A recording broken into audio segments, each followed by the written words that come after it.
On a crisp November night in 2000, Burlington, Vermont seemed peaceful, but danger hid in the shadows of its quiet streets.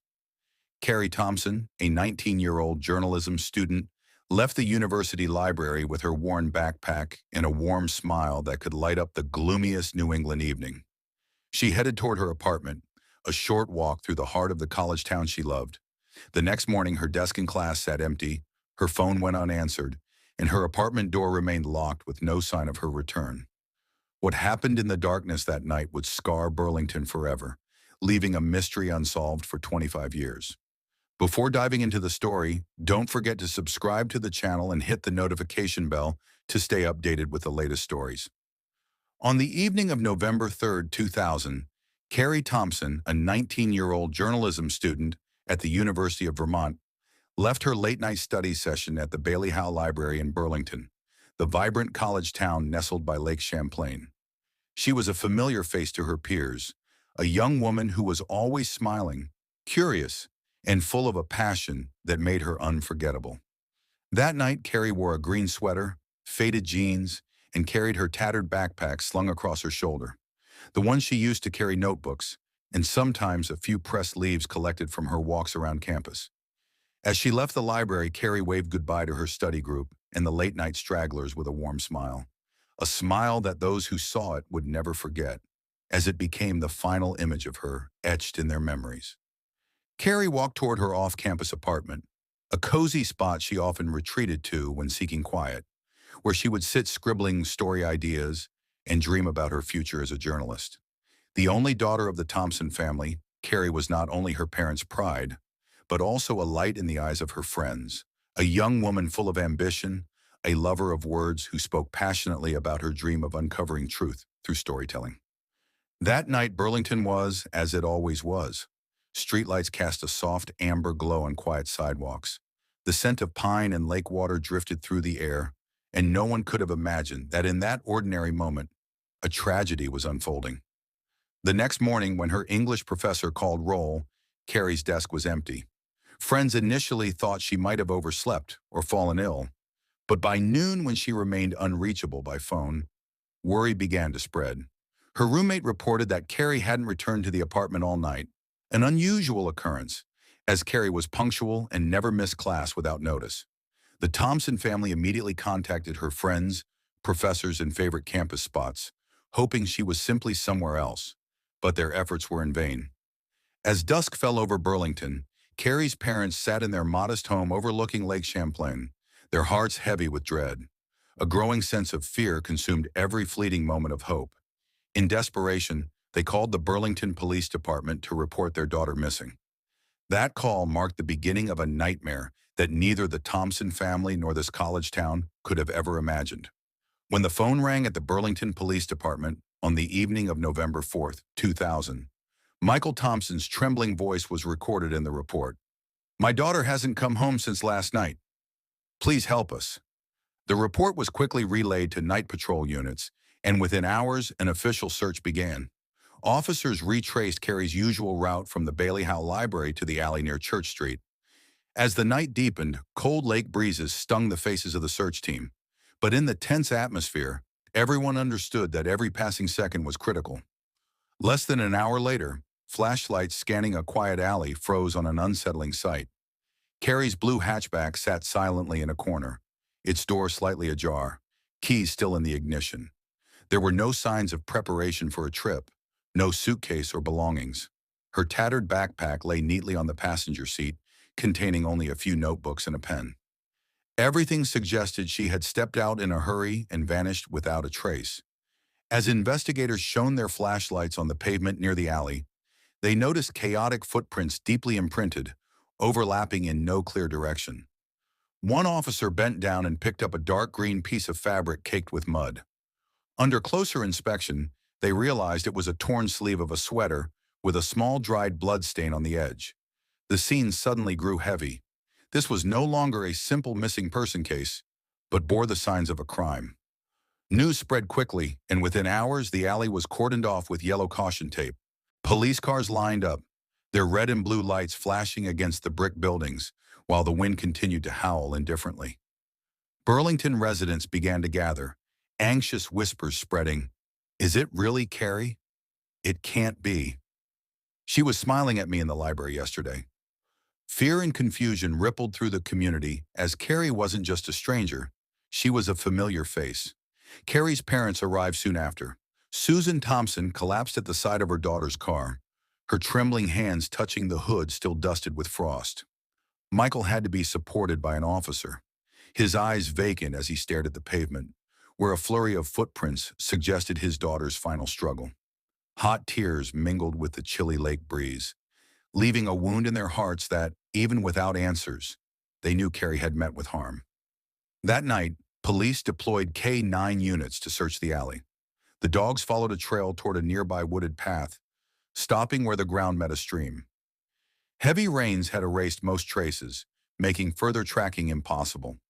Search teams were sent into the surrounding woods, combing through dense underbrush, but found only scattered leaves and broken branches. As investigators combed the wooded path near the alley, they found more unsettling clues scattered among the underbrush.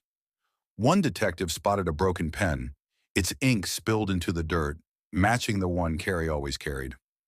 Under closer inspection, they noticed faint tire tracks leading away from the scene, partially obscured by fallen leaves. The weight of the discovery settled over the team.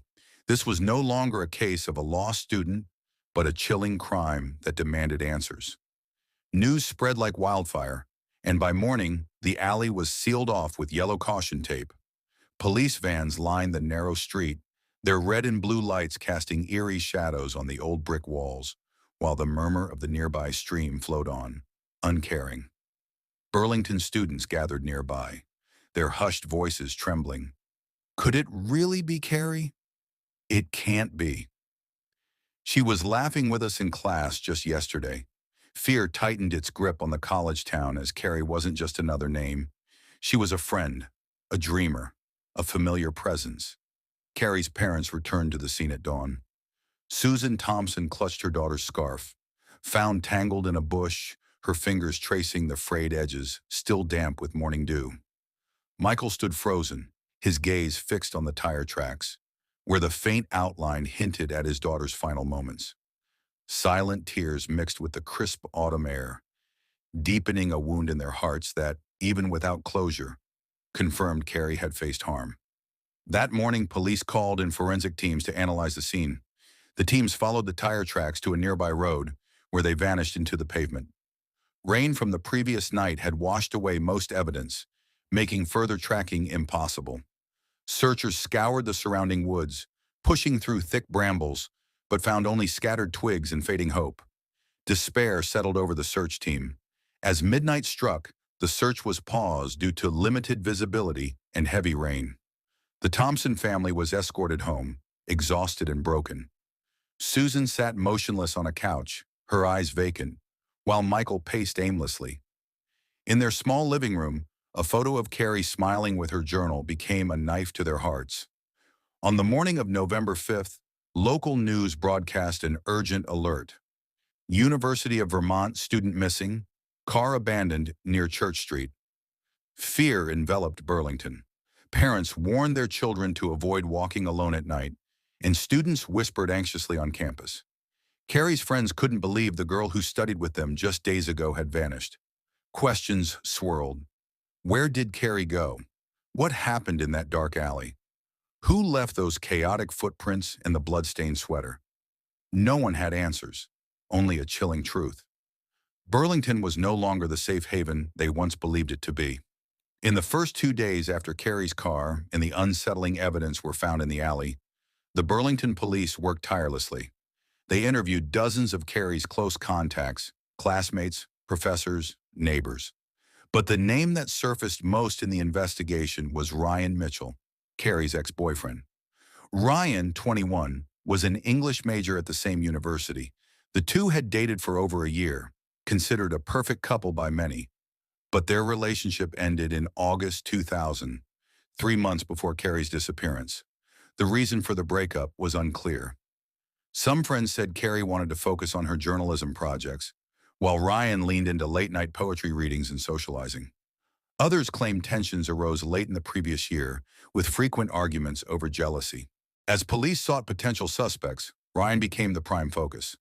Within 48 hours of the missing person report, investigators knocked on the door of the apartment where Ryan lived with his older brother on the outskirts of Burlington. Detectives noted that Ryan was cooperative but visibly nervous. He denied any involvement in Carrie's disappearance, insisting their relationship was over. When asked about the night of November 3rd, Ryan said he was at home, but only his brother could confirm his alibi.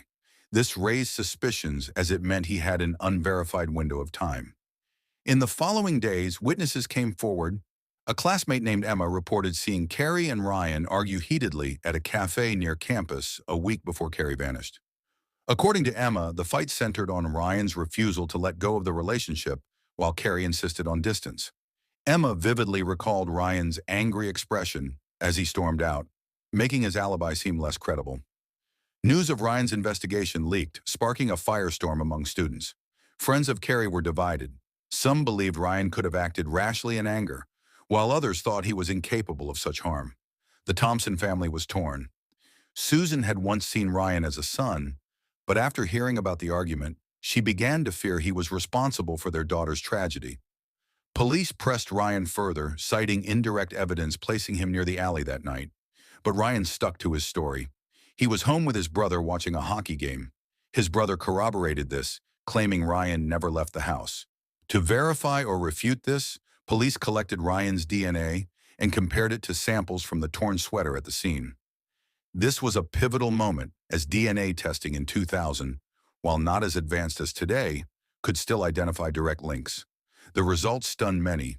Ryan's DNA did not match any evidence at the scene. This shifted the investigation and public opinion. Some criticized the police for hastily labeling Ryan the prime suspect, arguing it ruined his life.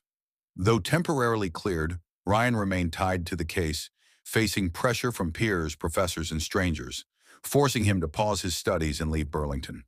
For the Thompsons, Ryan's exclusion brought no relief, only deeper confusion.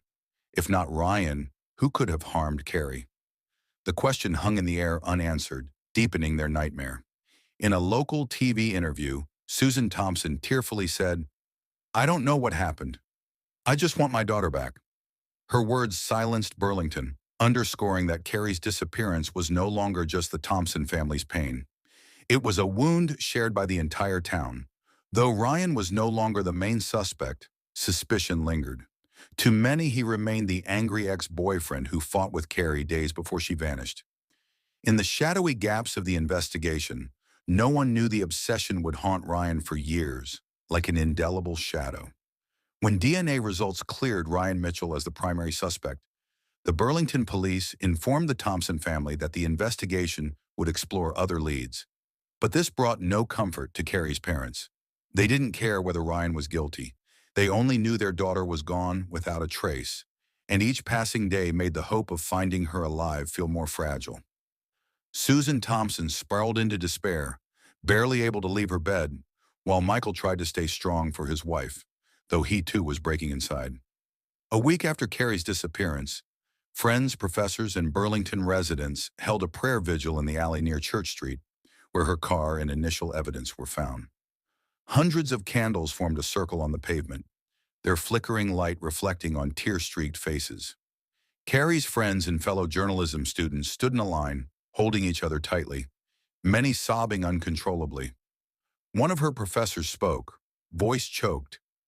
Carrie was an exceptional student, a kind soul who dreamed of writing stories to uncover truth. She didn't deserve to vanish like this.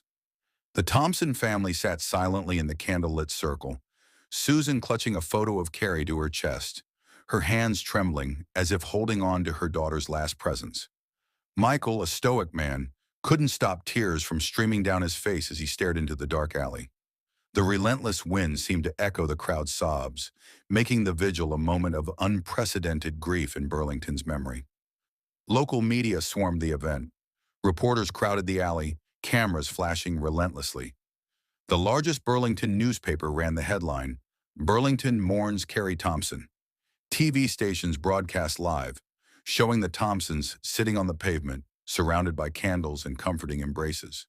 The coverage shocked Vermont, piling pressure on the police to provide answers, and prove justice still existed. But as the community grieved, other voices emerged, rumors, speculations, and accusations. Despite DNA evidence clearing him, Ryan Mitchell's name kept resurfacing. Tabloids ran headlines like, "Is the ex-boyfriend truly innocent? Or can the brother's alibi be trusted?" In town forums and cafes, debates raged. Some insisted Ryan was involved, while others argued the police were overlooking a more dangerous stranger. Tensions divided Burlington. A group of students held a small protest outside the university, carrying signs demanding justice for Carrie. Some openly named Ryan, claiming he slipped through a loophole. Others who knew him defended him, arguing he was scapegoated for the community's anger. The atmosphere grew heavy with conflict seeping into everyday conversations. Amid the disputes, the Thompsons sank deeper into sorrow. Their small home overflowed with flowers, prayer cards, and food from neighbors. But these only highlighted the unbearable void. Carrie's empty bed, her open notebook on the desk, her sneakers neatly by the door, as if she'd walk in any moment. Susan spent hours in Carrie's room, holding her daughter's last-worn scarf, its familiar scent choking her with grief. Police held press conferences, insisting they were exploring all possibilities and ruling no one out. But the public wasn't easily appeased. Every new article, crime scene photo, or rumor fueled the case's grip on Burlington, transforming Carrie's loss from a personal tragedy into a collective obsession. The once peaceful college town known for its charm was now shrouded in fear and mistrust. In a TV interview, a neighbor said, "I don't let my daughter walk alone at night anymore. If this could happen to Carrie, it could happen to anyone." Her words captured a bitter truth. The community didn't just mourn Carrie. They felt robbed of the safety they once trusted. As the candles in the alley faded, one truth loomed larger than ever. The Thompsons' pain was no longer theirs alone. It had become a crack in the heart of the town, a wound that time and prayers couldn't yet heal.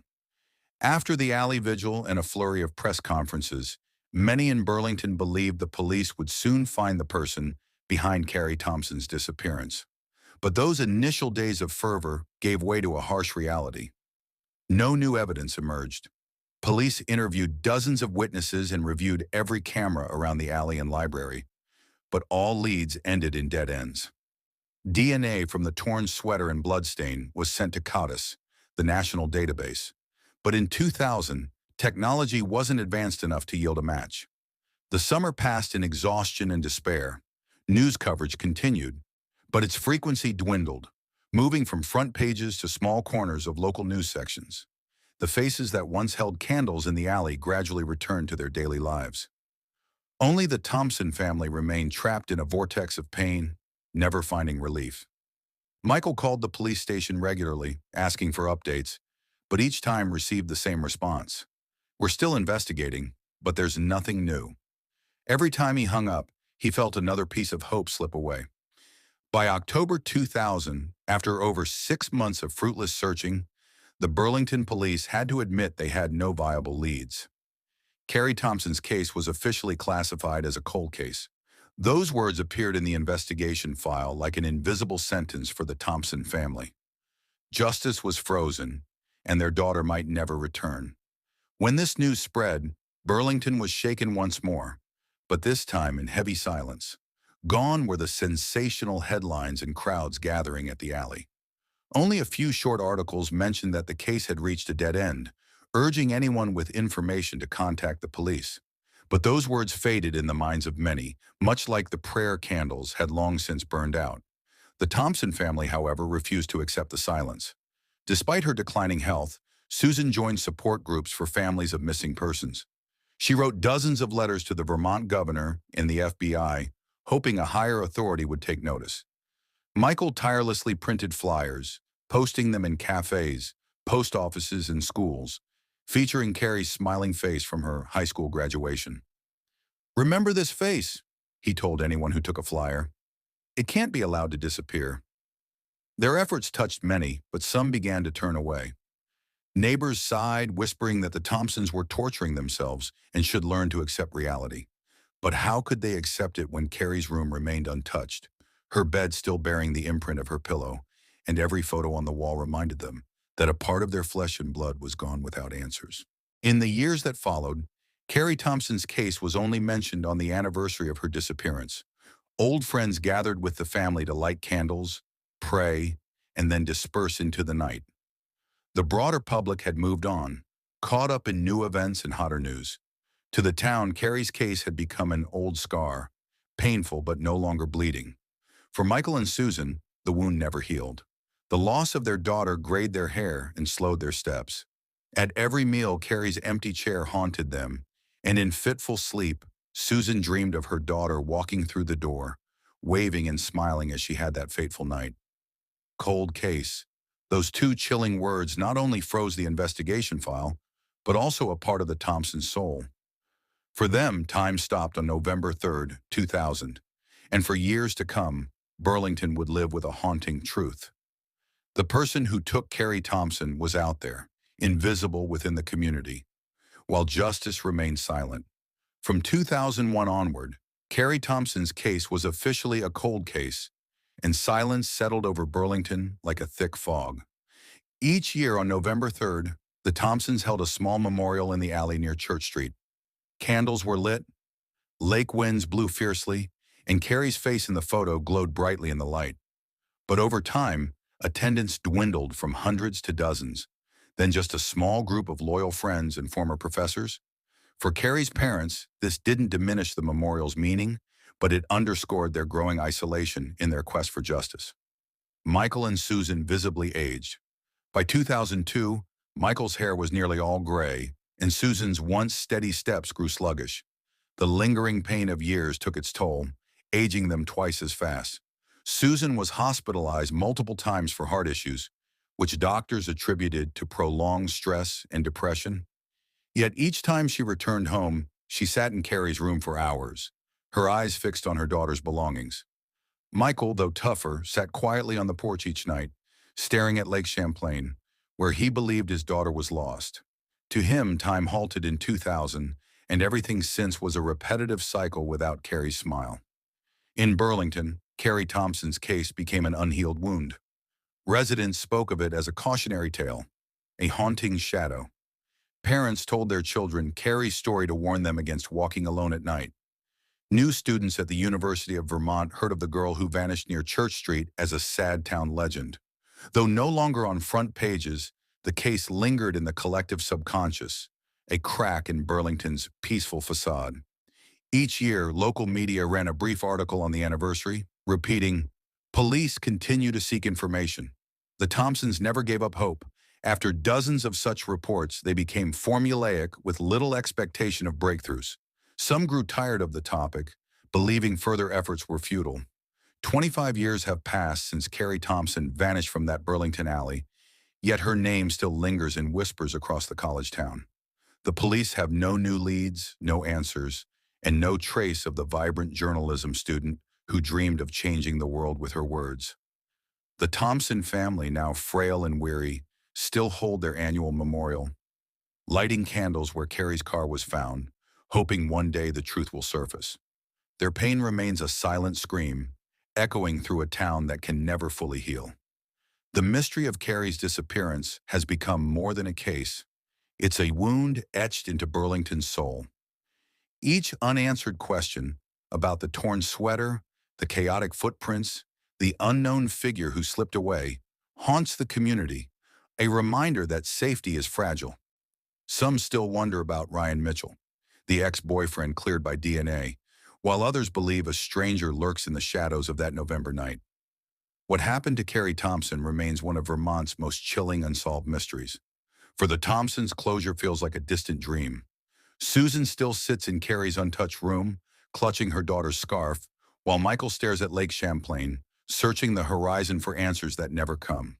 Their lives are frozen in 2000, bound to a loss that time cannot erase. Burlington, too, carries the weight of Carrie's absence, a cautionary tale whispered to every new generation of students. The truth about Carrie's fate may still be out there, hidden in someone's memory or buried in the woods near Church Street. Someone, somewhere, knows something. The Burlington police continue to urge anyone with information to come forward, no matter how small the detail. Carrie's story isn't over. It's waiting for the one piece that could bring her family peace. If Carrie's story has touched you, please subscribe to our channel and hit the notification bell to stay updated on cases like this. Share your thoughts in the comments. Do you think Ryan was involved, or was it someone else entirely? Help us keep Carrie's memory alive by sharing this video with others who might hold the key to solving this mystery. And if you want to dive deeper into Burlington's haunting, unsolved cases, check out our playlist linked below. Thank you for watching, and until next time, stay curious and stay safe.